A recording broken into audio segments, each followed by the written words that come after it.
ইয়াৰ পিছত ভকতৰ লক্ষণ সম্পৰ্কে আৰু কিছু কথা কওঁ, শুনা বুলি এতিয়া আমাক উত্তৰ দিব। কি ক'ব আমি শুনিম।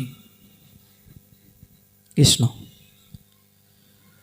শুনা সাৱধানে আৱে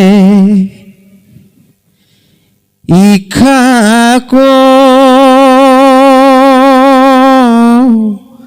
নন্দন কহুঁৱাৰ মহাভাগৱতল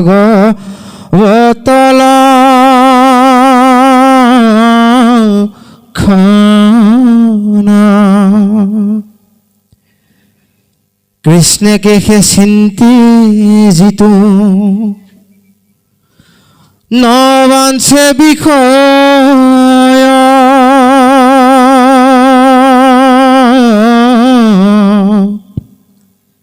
দেশন্ত বিষ্ণুৰ মায়া জগত নিশ্চয় নকৰে আক্ৰোশ দ্ৰেশ কিঞ্চিত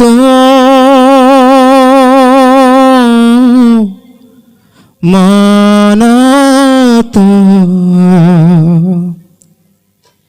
সেহিজন জানিবাও তম ভাগৱত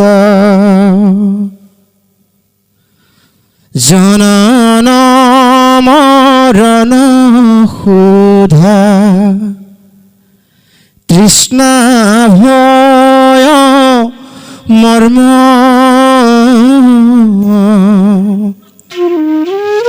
দেহ প্ৰাণ বুদ্ধি মন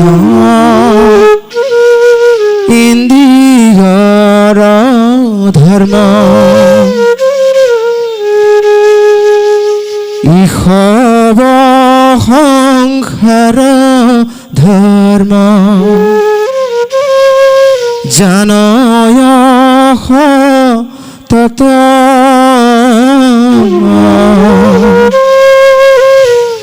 নহে বিমোহিত চিত কদাচিত তত ঈশ্বৰৰ ধ্যান মাত্ৰ কৰন্ত সাক্ষাৎ জানিবা নিপতি হিত উত্তৰ ভকত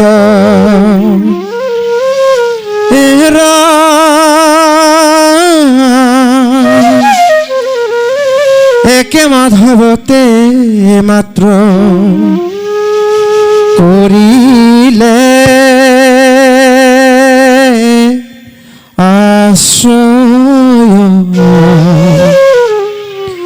কাম্য কৰ্ম বাসনাক তেজিলে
কৃষ্ণ কৃষ্ণ কৃষ্ণ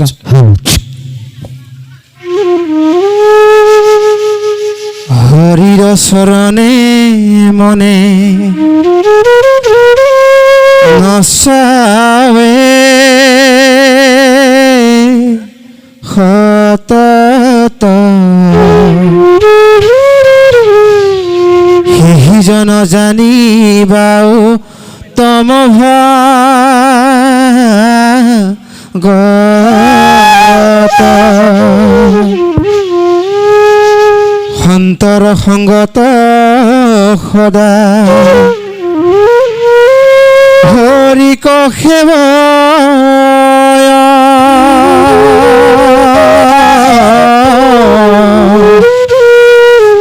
জানিবানি পতি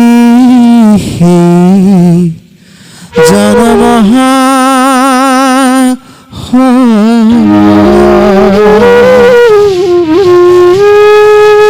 কাম্য কৰ্ম দেশ মহ হৰিষ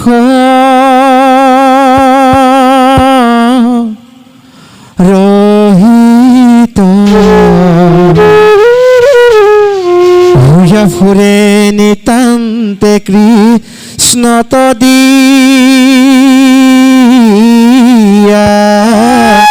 চিত আপুনি কৃষ্ণ ভগৱন্ত কৃষ্ণক আপুনি কিবা দি সন্তুষ্ট কৰিব কেতিয়াও নোৱাৰে। ভগৱন্ত কৃষ্ণক কি দিব লাগিব, কি কৰিলে তেওঁ আমাৰ ভক্তিত সন্তুষ্ট হ'ব, এই সম্পৰ্কে ক'বলৈ গৈ কৈছে যে প্ৰকৃত সাধুসকল এনেকুৱা, তেওঁলোকে কাৰো অন্যায়ো নকৰে, কাৰো অহিতো চিন্তা নকৰে, কোনো বিশেষো নিবিচাৰে। তেওঁলোকৰ চিন্তাৰ কেন্দ্ৰস্থলটো হ'ল ঈশ্বৰ। ভগৱন্তৰ বাহিৰে তেওঁলোকে একো কথা চিন্তা নকৰে আৰু অল্প গুণ তেওঁলোকে বিস্তৰভাৱে প্ৰচাৰ কৰে। আপুনি যদি তেওঁক যাওঁতে যদি আপুনি লাল চাহ দিছে, তেওঁ গাখীৰ আৰু মিঠাই দিছে বুলি কৈ দিব। গতিকে তেওঁলোকৰ হৰিষাত বিষাদ আৰু বিশেষ বুলি একো নাই। সদায় ভগৱন্তৰ চিন্তন প্ৰাপ্তি হ'লে আনন্দ আৰু চিন্তনৰ পৰা বঞ্চিত হ'লে দুখ, সেই ভাৱত মহাভকতসকল ব্যস্ত হৈ থাকে, চিন্তিত হৈ থাকে আৰু তেওঁলোকে সেইমতে ঈশ্বৰৰ হকে দিনে ৰাতিয়ে কৰ্ম কৰে। ৰাতিপুৱা শুই উঠাৰ পৰা ৰাতি শুৱালৈকে অন্য কথাত তেওঁলোক নিমগ্ন নহয়।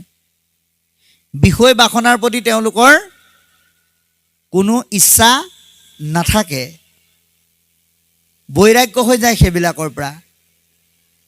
ৰাতিপুৱা শুই উঠাৰ পৰা ৰাতি শুৱালৈকে কেৱল নাম আৰু ভক্তিকেন্দ্ৰিক চিন্তাই তেওঁক কৃপা কৰি থাকে। গতিকে এই ভাগৱতখন হ'ল বাপাই সমস্ত আপোনাৰ আমাৰ কাৰণে এখন প্ৰেছক্ৰিপশ্যন। বিষয়ৰ বীজাণুৰ পৰা মুক্ত হৈ ভাগৱতে দিয়া এই লক্ষণখিনি আপোনাৰ আমাৰ গাত আহিবলৈ হ'লে আমি ভক্তিময় ৰাম নামৰ সেই ভেকচিনটো আজিৰ দৰে সাধুৰ সংগত লৈ আমি বীজাণুমুক্ত হ'ব লাগিব। সাংসাৰিক বৈষয়িক বীজাণুৰ পৰা আমি নিজক একাষৰীয়া কৰিবৰ কাৰণে আমি প্ৰত্যেকে চেষ্টা অব্যাহত ৰাখিব লাগিব। যিটো এতিয়া এই মহাভকতৰ লক্ষণৰ যোগেদি আমাক অতি সুন্দৰকৈ পদবন্ধে জনাইছে। গতিকে আমি এটা কথা প্ৰত্যেকেই উপলব্ধি কৰিব লাগে যে ঈশ্বৰৰ পৰম কৃপা লাভ কৰিবলৈ হ'লে, ভকতৰ সান্নিধ্যৰ যোগেদি ভগৱন্তক প্ৰাপ্ত কৰিবলৈ হ'লে আমি কিন্তু এই ভাগৱতে দিয়া অলংকাৰবিলাক আমাৰ হৃদয়ত আমি পিন্ধিবই লাগিব। আৰু পিন্ধাজনহে এই মহাভকতযুক্ত লক্ষণৰ বা গুণৰ অধিকাৰী হ'ব বুলি কৈছে। আৰু সেইকাৰণে এতিয়া শেষত কি বুলি ক'লে যে মোক অন্য একো দিব নালাগে, আপুনি ভগৱন্তৰ নামত 2 কুইণ্টেল মগু 3 কুইণ্টেল বুট দি কল দি আপুনি সন্তুষ্ট কৰিব নোৱাৰে। ভগৱন্তই কৈছে মোক অন্ততঃ এটা বস্তু দিয়া। কি দিয়া? হে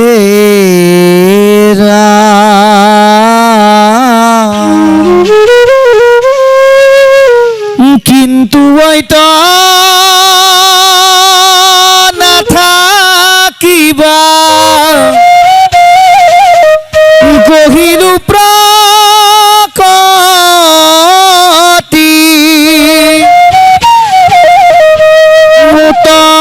চিত দিয়া ফুৰা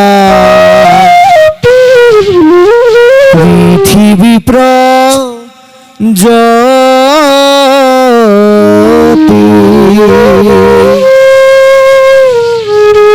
মোক তোমালোকে কেৱল তোমাৰ মনটো আৰু চিত্তটো দি দিয়া, আৰু পৃথিৱীৰ যলৈকে নোযোৱা তোমালোকে মোক লগ পাবলৈ সক্ষম হ'বা। গতিকে এই কথাখিনি আমাক অতি সুন্দৰকৈ কৈছে। আৰু ইয়াৰ পিছত কি ক'ব আমি অকণমান আকৌ পদৰ যোগেদি শুনিম। কৃষ্ণ।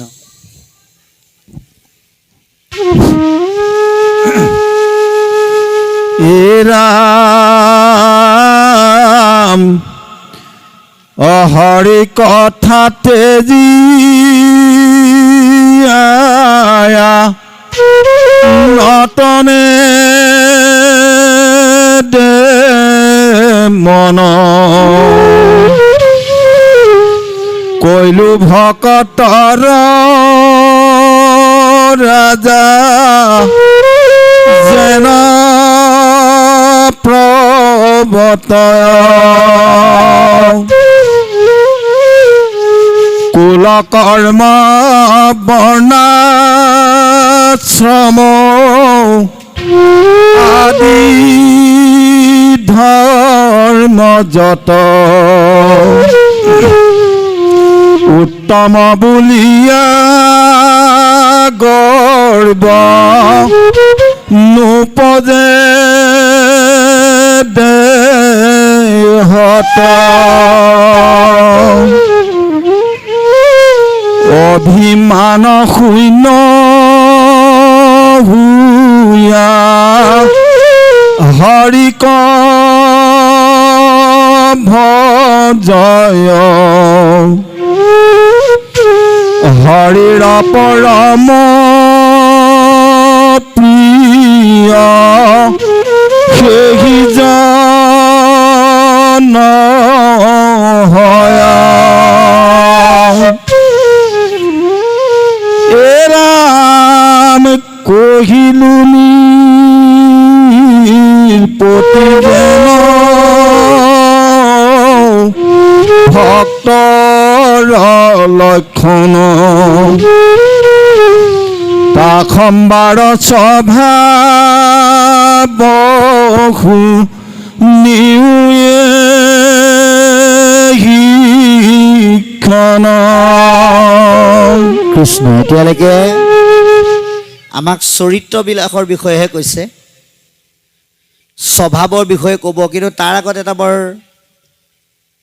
সুন্দৰ কথা কৈ গ'ল যে এই ভকতীয়া ভাৱত নিমগ্ন হৈ তেনে লক্ষণ আমি প্ৰাপ্ত কৰিবলৈ হ'লে প্ৰথম আমি এৰিব লাগিব কাম্য কৰ্ম। কাম্য কৰ্ম মানে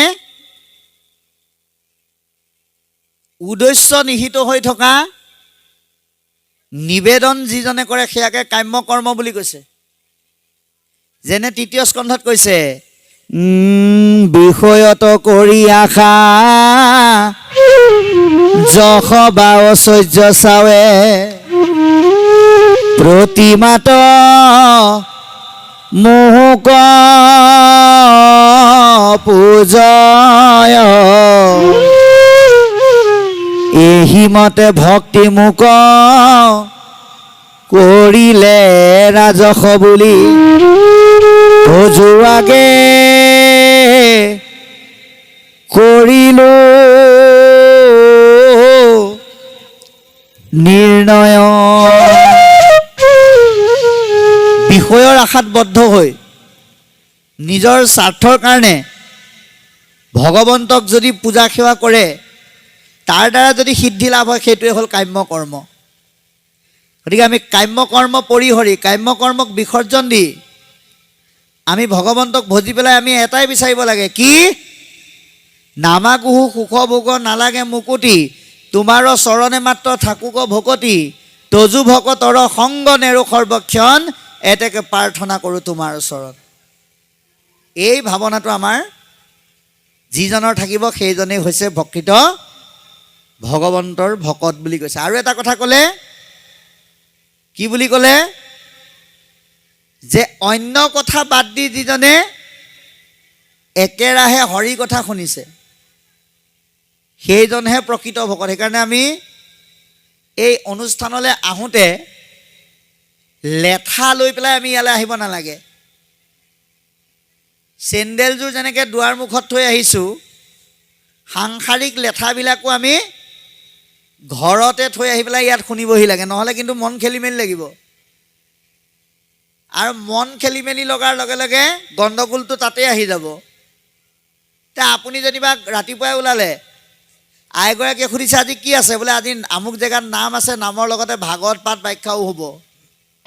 এতিয়া আপোনাক সুধিলে বোলে আপোনাৰ দেৰি হ'ব নেকি? বোলে অঁ, মোৰ বৰ বিশেষ দেৰি নহয়, মই অকণমান পাঠ শুনিয়ে গুচি আহিম।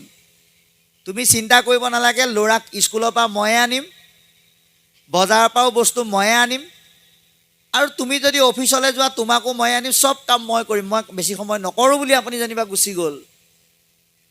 গুচি যোৱাৰ পিছত তাৰ নাম হ'ল, নাম হোৱাৰ পিছত বন্তি গছ জ্বলোৱাৰ দায়িত্ব আৰু 4 বস্তু অৰ্চন কৰাৰ দায়িত্বটো আপোনাকে দিলে যেনিবা।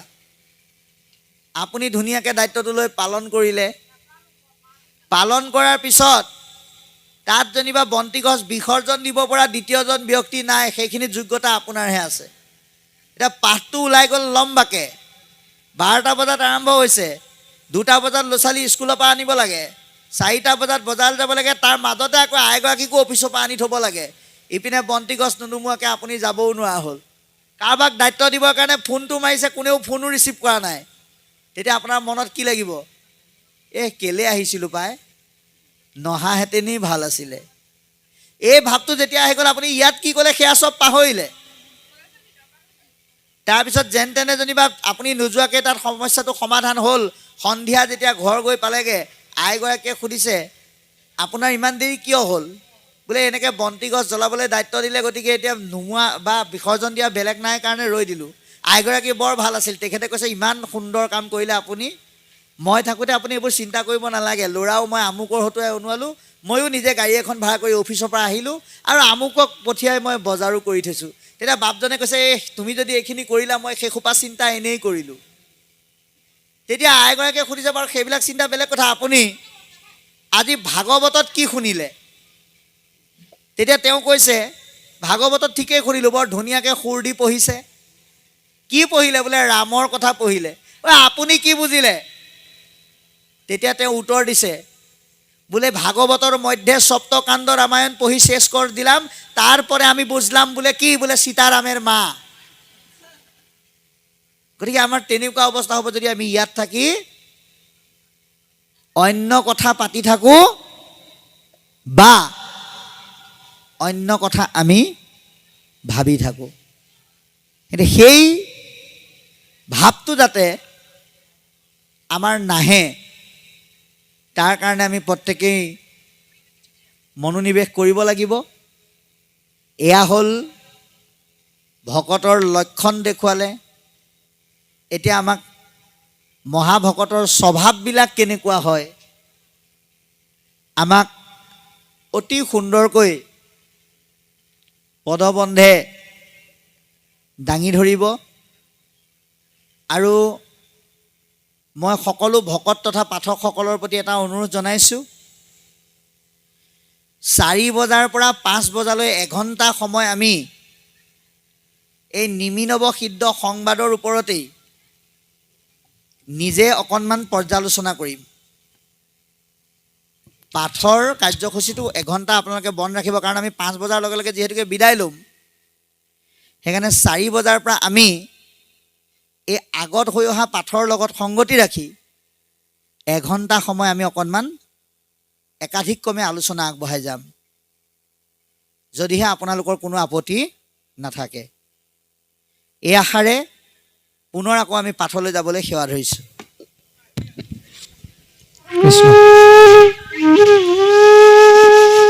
হে ৰাম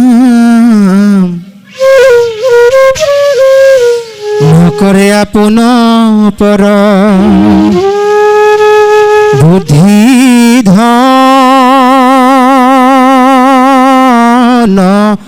বিতে সমস্তৰে একে আত্মা জানে যি তো চিতে এৰা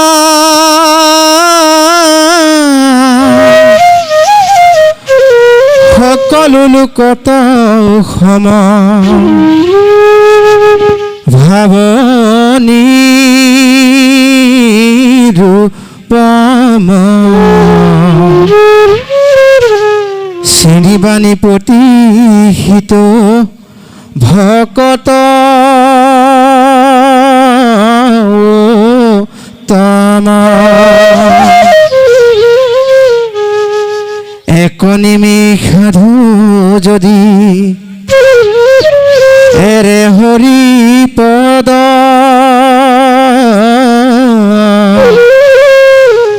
এতেকে সেমিলৈ আহি তলুক সম্পদ তথাপি ক্ষণধূনেৰে কৃষ্ণৰ শৰণ সেই মহাসাৰ জানি কৰন্ত স্মৰণ তোৰ কৈশোৰ হব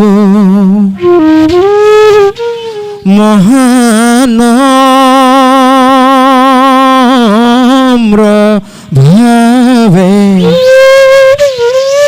চিন্তে মাত্ৰ হৰি পদ আজিও না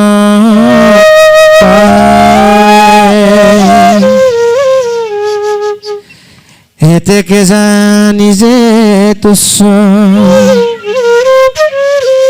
এতেকে জানিছে তুচ্ছ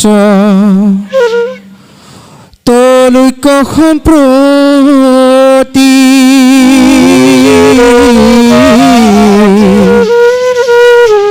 এহি বুলি নেৰে কৃষ্ণ শৰণে ভকতি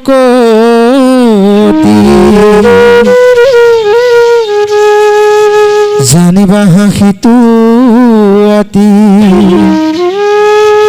প্ৰধান ভকত নিৰিবা কৰিবা শংকা নিপতি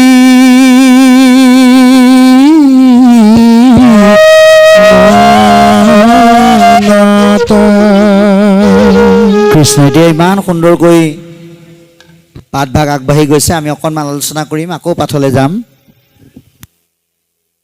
অতি সুন্দৰকৈ কৈছে যে পৰম পুৰুষ ভগৱন্তই সেইজন ভকতক ইমানেই কৃপা কৰে, তেওঁ যদি খন্তেকৰ কাৰণেও ঈশ্বৰৰ চৰণ এৰি দিয়ে, তথাপিতো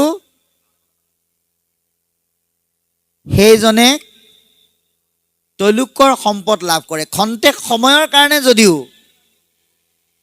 ভগৱন্তৰ চৰণ এৰি দিয়ে, সেইজনে ভগৱন্তৰ তৈলুকৰ সম্পদ লাভ কৰে।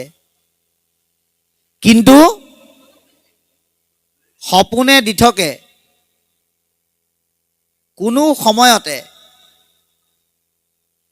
সেইজনে ভগৱন্তৰ চৰণ নেৰে। তেওঁৰ ধ্যানত ধাৰণাত সকলোতে ভগৱন্তৰ চিন্তনে আহি থাকে।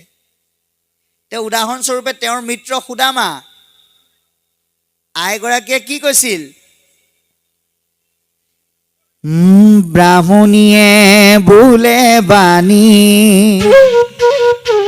শুনা হেৰা প্ৰাণ স্বামী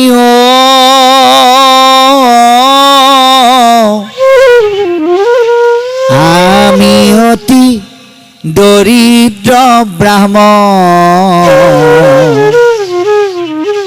আমি অতি দৰিদ্ৰ ব্ৰাহ্মণ। ঘৰে ঘৰে ভিক্ষা মাগি কটাই আছো দিনে ৰাতি। ঘৰে ঘৰে ভিক্ষা মাগি কটাই আছো দিনে ৰাতি। অন্ন বস্ত্ৰৰ ভুগি নিৰ্যাতন, তোমাৰে কালৰ সখা এবাৰ গৈ দিয়া দেখা। মাগা গৈ দুখৰ সমিধান, নহয় জানো তেওঁৱেই ভগৱান। ও স্বামী, নহয় জানো তেওঁৱেই ভগৱান। তোমাৰ একালৰ মিত্ৰ সখা বন্ধু জগতপতি কৃষ্ণ, তেওঁৱেইতো ভগৱন্ত। গতিকে যোৱাচোন তেওঁৰ ওচৰত গৈ পেলাই আমাৰ দুখৰ কথা কোৱাগে। কিন্তু সুদামাই গৈ নিজৰ মনৰ দুখৰ কথা একোৱেই নকলে। কেৱল পূজা সেৱা, চৰণ ভক্তি, সেইবিলাকতহে নিমগ্ন হ'ল। আৰু লগে লগে তেওঁ যেতিয়া ঘৰলৈ আহিল, তেওঁ নিজৰ ঘৰেই চিনি পোৱা নাই। গতিকে ভকতে ভগৱন্তৰ পৰা নিবিচাৰে, ভগৱন্তই কিন্তু ভকতক নিবিচাৰিলেও প্ৰদান কৰে। গতিকে এয়া তাৰে উদাহৰণ আমাক এতিয়া অতি সুন্দৰকৈ পদবন্ধে কৈছে। আৰু আমিও পদৰ আধাৰত আপোনালোকৰ মাজত সাধ্য অনুসাৰে আলোচনা কৰিছোঁ যে ভগৱন্তৰ পৰা অকণমান আঁতৰি গ'লেই তৈলুকৰ সম্পদ পায়, কিন্তু তথাপিতো তেওঁ ঈশ্বৰৰ চৰণ নেৰে। সেইজন অভিমান শূন্য বুলি কৈছে। সেইজন আত্মাবাদী চিন্তনত নিমগ্ন এজন ব্যক্তি বুলি আমাক জনাইছে। গতিকে ইয়াৰ পিছৰ পদেনো কি কয় আমি আকৌ অকণমান শুনিম আৰু আলোচনা আগবঢ়াম। কৃষ্ণ।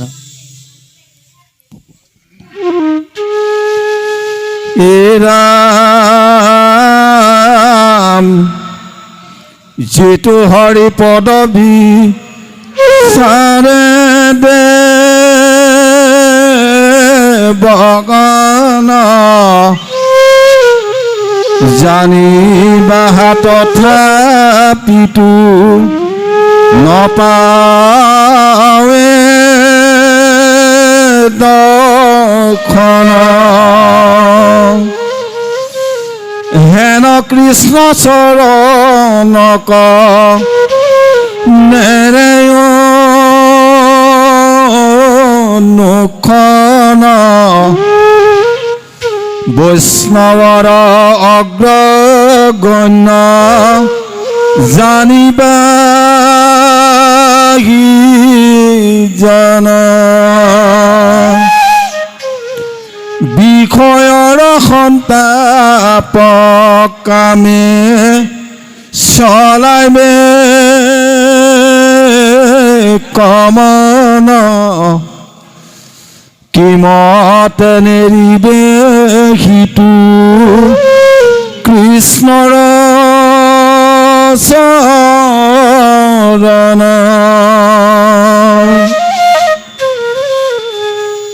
হেনয় সংশয় যদি কৰান ৰপতি ইহাৰ উত্তৰ আবে শুনিও সম্প্ৰতি হৰিপদে সেৱা সুখ মনে লৈ যাৰ বিষয়ৰ তাপ যত নথাকয়তাৰ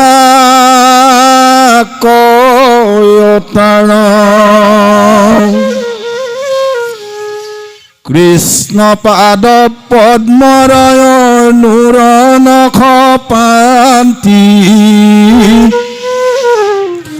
যাৰ মনে চুৱে তাৰ সুখী তল কান্তি যেন হিম পৰি জোৰাই তাহাৰ হৃদয় আৰকি হৈবেক আখি সন্তাপ উদয়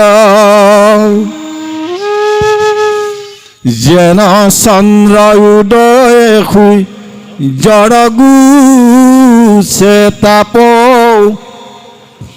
ভক্তৰ অনুসয় যেন বিষয় সন্তাপ কৃষ্ণ অতি গুৰুত্বপূৰ্ণ কথা আমাক পদবন্ধে কৈছে। গতিকে আমি এই পাঠৰ সাৰমৰ্মখিনি অনুধাৱন কৰি আপোনালোকৰ মাজত এয়া আলোচনা কৰিছোঁ যে হবিষিদ্ধই কৈছে, হে ৰাজন, যে ভক্তিৰ দিশত যিজন অগ্ৰজ সেইজনক কোনো শক্তিয়ে বিচলিত কৰিব নোৱাৰে। এতিয়া তোমাৰ প্ৰশ্ন আহিব পাৰে, ভক্তিৰ দিশত অগ্ৰজসকলে এক ঈশ্বৰবাদৰ তত্ত্ব চিন্তা কৰি আকৌ বিষয়ৰ মাজৰ চিন্তাবিলাকক কেনেকৈ সমাধান কৰে? কি বিষয়ৰ মাজৰ চিন্তাবিলাক সমাধান কৰিবলৈ যাওঁতে বিষয়ৰ দুখবিলাকে তেওঁক স্পৰ্শ কৰিব নোৱাৰে নেকি, বা তেওঁক স্পৰ্শ নকৰে নেকি বুলি তুমি মোক প্ৰশ্ন কৰিব পাৰা। সেই প্ৰশ্নৰ শংকা বা সেই প্ৰশ্নৰ মাজত সৃষ্টি হোৱা তোমাৰ সংশয় মই তোমাক এতিয়া দূৰ কৰিবৰ কাৰণে চেষ্টা কৰিছোঁ। শুনা, হৰিপদৰ সেৱাৰ সুখৰ মাজত যিজন একাত্ম হৈ থাকিব তেওঁলোকক কেতিয়াও বিষয়ৰ তাপে তেওঁলোকৰ হৃদয় পুৰিব নোৱাৰে। তেওঁলোকে চব কৰিব কিন্তু তাপিত নহয়। বিয়া বাৰু কৰাব, ল'ৰা ছোৱালীও জন্ম দিব, সেইমতে ল'ৰা ছোৱালীক যিখিনি কৰিব লাগে সেইখিনিও কৰিব, কিন্তু তেওঁলোক বিষয়ৰ অগণিত নিজক দগ্ধ কেতিয়াও নকৰে। এতিয়া আমাৰ সমাজতে চাবচোন এনেকুৱা কিছুমান মানুহ আছে যিসকলে নিজৰ চাকৰিটো বজাই ৰাখিছে, ল'ৰা ছোৱালীকো আপডাল কৰিছে, সুন্দৰকৈ আছে, কিন্তু তেওঁলোক আকৌ একোখন জিলাত বোলে আইগৰাকী শিশু আই মাতৃ কল্যাণ সমিতিৰ কিবা এটা দায়িত্বত আছে, আৰু বাপজন বোলে জিলা শাখাৰ সভাপতি। কি কৰে বোলে? চাকৰিও কৰে। অসুবিধা নহয়নে? বোলে নহয়, চব বৰ্তাই ৰাখিছে। কিন্তু আমাৰ মাজতে এনেকুৱা কিছুমান মানুহ আছে, বোলে বাপ আপুনি নামলৈ যাবনে নাযায়, পাছলৈ যাবনে নাযায়, বোলে এইবিলাক সামাজিক কৰ্ম কৰিবলৈ সময় নাই। বোলে কিয় সময় নাই? বোলে গোটেই জীৱনটো সংসাৰৰ কাম কৰি থাকোঁতেই গৈছে, একেখন সংসাৰেই। কিছুমান মানুহৰ গোটেই জীৱনটো নামঘৰলৈ যাবলৈ সময় নাই। কিছুমান মানুহে ল'ৰা ছোৱালীও পঢ়াইছে, চাকৰিও কৰিছে, বিয়া বাৰুও কৰাইছে, কিন্তু আধ্যাত্মিক বা ধৰ্মীয় সংস্কৃতিৰ দিশত কিন্তু তেওঁলোক আগবাঢ়ি গৈছে। কিছুমানৰ সময় নাই। আপুনি বাস্তৱত চাব, এজন বাপক এদিন সুধিলোঁ, বোলো বাপ আপুনি নামঘৰলৈ যাবনে নাযায়? তেওঁ ডেকা হৈ আছে, বিয়া বাৰু কৰোৱাই নাই। তেতিয়া তেওঁ কৈছে, বোলে মোৰ এতিয়া নামঘৰলৈ যাবলৈ সময় নাই। বোলে কেলে? বোলে বিয়া বাৰু কৰোৱা নাই নহয়, ঘৰখনৰ গোটেই দায়িত্বসোপা মোৰ ওপৰতে পৰে, গতিকে এতিয়া মা দেউতাই যায়, মই এতিয়া নাযাওঁ। বোলে কেতিয়া যাব? বোলে যেতিয়া এগৰাকীৰ পৰা দুগৰাকী হ'ম তেতিয়াহে যাম। তাৰপিছত ধুনীয়াকৈ বিয়া বাৰু কৰালে। তাৰপৰা 2 বছৰৰ পিছত সুধিলোঁ, এতিয়াতো আপোনাৰ বিয়া বাৰু হ'ল, এতিয়া যাবনে নাযায়? বোলে এতিয়া যাব পাৰিলোহেঁতেন, কিন্তু নাযাওঁ। বোলে কিয় নাযায়? বোলে দিনত হ'লে কৰ্মক্ষেত্ৰলৈ যাওঁ, ৰাতি হ'লে আৰু এটা দিগদাৰ আছে। কি দিগদাৰ? চাব দেই, ঘৰত শহু শাহু ননন চব আছে, তাৰপিছতো দোহাৰি দিয়ে, বোলে ৰাতি যাবলৈ সময় অকণ পাওঁ, তথাপিতো যাব নোৱাৰোঁ। কিয়? বোলে এওঁ নতুন যে, অকলে থাকিবলৈ ভয় কৰে। ঘৰত চব মানুহ আছে, তথাপিতো আকৌ তেওঁ থাকিলেহে এওঁ থাকে, সেইকাৰণে নাযায়। বোলো কেতিয়া যাব? বোলে 2টাৰ পৰা যেতিয়া 3টা হ'ম তেতিয়া যাম। তাৰপিছত আৰু 2-3 বছৰ গ'ল। বোলে এতিয়া যাব নাই? শুনিছোঁ আপোনাৰ ল'ৰা এটাওতো জন্ম হ'ল। বোলে যাব পাৰি, দিনত হ'লে যাব পাৰিলোহেঁতেন, কৰ্মক্ষেত্ৰলৈ যাওঁ, ৰাতি হ'লে অকণ দিগদাৰ হয়। বোলে কিয়? এই কেঁচুৱাটো ধৰি নিদিলে আইগৰাকীয়ে ভাতকে বনাব নোৱাৰে। এইবাৰ আকৌ 3 নম্বৰটো সমস্যা আহিল। বোলো কেতিয়া যাব? বোলে একেবাৰে ডাঙৰ দীঘল হ'লেহে যাম। তাৰপিছত আকৌ ডাঙৰ দীঘল হোৱাৰ পিছত সুধিলোঁ যাবনে নাযায়? বোলে যাবতো পাৰি, কিন্তু এতিয়া আৰু নোৱাৰি। বোলে কেলে? বোলে আইগৰাকীয়ে ল'ৰা ছোৱালী পঢ়াই, মই ভাত বনাওঁ। এইবাৰ বোলে সেইকাৰণে নোৱাৰে। তাৰপিছত ল'ৰা ছোৱালী ডাঙৰ হৈ যেতিয়া বিয়া বাৰু কৰালে, এতিয়া যাবনে নাযায়? বুঢ়া হৈছে আৰু অকণ অকণ। বোলে পাৰিলোহেঁতেন যাব, কিন্তু বোৱাৰীও চাকৰিয়াল, ল'ৰাও চাকৰিয়াল, চব স্কুললৈ যায়, অফিচলৈ যায়। গতিকে দিনত হ'লে মই ক'ৰবাৰ পৰা মগাই আনি পেলাই ফুলৰ পুলি ৰুই থৈছে, জেওৰা জপনা নাই, মই ফুলৰ বাগিচাৰ ৰখীয়া হ'ব লাগে। ৰাতি হ'লে বোলে ল'ৰাও দেৰিকৈ আহে, নাতিনীটো যদি ধৰি নিদিওঁ, বোৱাৰীজনীয়ে ভাতকে বনাব নোৱাৰে। গোটেই বুঢ়া হৈ গ'ল, কিন্তু সময় নোলায়। কিন্তু আমাৰ মাজতে কিছু আছে, এতিয়া পদে সেইটোকে কৈ আছে যে আমাৰ মাজতে এনেকুৱা কিছু আছে, যিয়ে নিজৰ ল'ৰা ছোৱালীও আপডাল কৰে, চাকৰিও কৰে, কিন্তু নিস্বাৰ্থভাৱে এনেকুৱা গুৰু ধৰ্ম আৰু সামাজিক কৰ্মৰ মাজতেই তেওঁলোক থাকে। মই আপোনালোকক তাৰ উদাহৰণো দিম। ইয়াত পদে কৈ গ'ল যে যেনেকৈ এজাক শীতল বতাহে মানুহৰ মন জোৰ পেলাই, ভক্তিৰ মাজত নিহিত হৈ থকা ৰাম নামৰ ৰসৰ দ্বাৰা নিহিত ভাগৱতৰ শীতল বতাহজাকে সেই ভকতৰ হৃদয় জোৰ পেলায়। আৰু সেইকাৰণে কৈছে যে যেনেকৈ সূৰ্যটো যেতিয়া অস্ত যায়, তেতিয়া চন্দ্ৰ আহে, জোন ওলায়, সূৰ্যৰ তাপ নাইকিয়া হোৱাৰ লগে লগে চন্দ্ৰৰ তাপহীন শান্তিময় পোহৰে যেনেকৈ সকলোকে বিকশিত কৰে, ঠিক তেনেকৈ কৃষ্ণৰ ভক্তিময় নিৰ্মল প্ৰভাৱে ভকতৰ মন বিকশিত কৰে বুলি আমাক জনাইছে। গতিকে আমি কি হ'ব লাগিব? আমি এই ভক্তিময় পথাৰখনত ভকতৰ যি ৰামকৃষ্ণ নামৰ শুদ্ধ সত্যবৃত্তি, আত্মিক বৃত্তি, আমি তাৰ একোজন সেনানী হ'ব লাগিব। শান্তিময়ভাৱে নাম আৰু ভক্তিৰ সংগ্ৰাম কৰিব লাগিব। নামৰ পথত কলিযুগতো যে সংগ্ৰামী ব্যক্তি আছে, মই আপোনালোকক এই সুযোগতে এটা কথা কওঁ যে ঈশ্বৰৰ নামক কোনো ধৰণৰ স্বাৰ্থ নোহোৱাকৈ আত্মিকভাৱে বিকাশ সাধন কৰি কোনো ধৰণৰ কাৰো প্ৰভাৱান্বিত নোহোৱাকৈ নিস্বাৰ্থভাৱে ঈশ্বৰৰ প্ৰেম সাৰোগত কৰি এই ভক্তিময় চিন্তনৰ অনন্য সম্পদ যি দিহানাম, এই দিহানামক ভাৰতবৰ্ষ তথা বিশ্বত গুৰু দৰ্শন হিচাপে চিনাকি কৰি দিবৰ কাৰণে আমাৰ অসম মুলুকৰে এগৰাকী মহিয়সী মাতৃ যি নেশ্যনেল পৰ্যায়ত গুৰু উপাধি পাইছে, পৰম সন্মানীয় অমিয় নেওগ কলিতা, সেই আইগৰাকীয়ে অহা 2 ফেব্ৰুৱাৰী তাৰিখে নিজৰ প্ৰচেষ্টাত এই দিহানাম ভাগক গ্ৰীনিছ বুক ৰেকৰ্ড কৰিবৰ কাৰণে এটা প্ৰচেষ্টা হাতত লৈছে।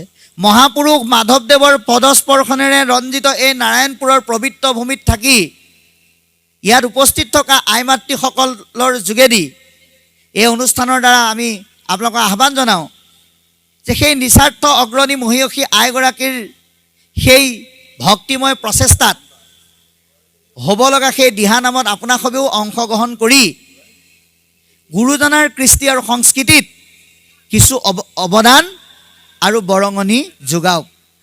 আৰু তাতকৈ ডাঙৰ কথা আপোনালোকে জানি ভাল পাব, নাৰায়ণপুৰৰ সুৰ আৰু ভক্তিৰ বিপ্লৱক এতিয়াও সুন্দৰকৈ বিজড়িত কৰি ৰখা পুৰুষ আপোনালোকৰ নাৰায়ণপুৰত অজস্ৰজন আছে। তাৰ ভিতৰত আজি বিগত 3 দিন 4 দিন মোৰ লগত একেৰাহে আপোনালোকৰ এই অঞ্চলৰ এজন ব্যক্তিয়ে তেখেতৰ নিজৰ বাহনৰ যোগেদি একেৰাহে ছাৰ দৰে লাগি সুদূৰ বৰপেটা নলবাৰীৰ পৰা অনুষ্ঠান কৰি যোৱাকালিহে আমি এৰাই দি হৈছোঁ। আজিও আপোনালোকৰ মাজলৈ তেখেত আহিছে। আপোনালোকৰ নাৰায়ণপুৰ জালভৰীয়া গাঁৱৰ অৰুণ বনিয়া বাপজনা, আৰু তেখেতে সেই অমিয় নেওগ কলিতা আইগৰাকীৰ প্ৰচেষ্টাত হ'ব লগা দিহানামৰ যি গ্ৰীনিছ বুক ৰেকৰ্ড, সেই অনুষ্ঠানত হ'ব লগা যি বঁটা প্ৰদান অনুষ্ঠান, তাত আপোনালোকৰ নাৰায়ণপুৰৰ হৈ শ্ৰেষ্ঠ সমাজ সেৱকৰ বঁটা পাবলৈ সক্ষম হৈছে। শ্ৰেষ্ঠ সমাজ সেৱকৰ বঁটা পাবলৈ সক্ষম হৈছে। এয়া আপোনালোকৰ নাৰায়ণপুৰৰ কাৰণে অতি গৌৰৱৰ বিষয়।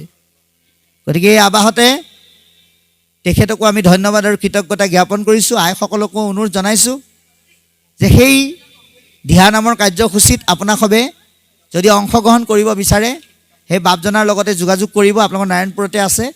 মানে আমি কথাষাৰ এইকাৰণেই কৈছোঁ যে ইয়াত যিটো মহাভকতৰ লক্ষণ দেখুৱাই আছে, এই মহাভকতৰ লক্ষণক সন্মান জনাবলৈ হ'লে আমি স্বাৰ্থক জলাঞ্জলি দিবই লাগিব। নিস্বাৰ্থভাৱে ভক্তিক আমি আগুৱাই লৈ যাবলৈ চেষ্টা কৰিব লাগিব। তাৰেই এক সুন্দৰ নিদৰ্শন আমাক পাঠৰ মাজেদি দেখুৱাইছে। ইয়াৰ পিছত কি ক'ব আমি আকৌ অকণমান শুনিম।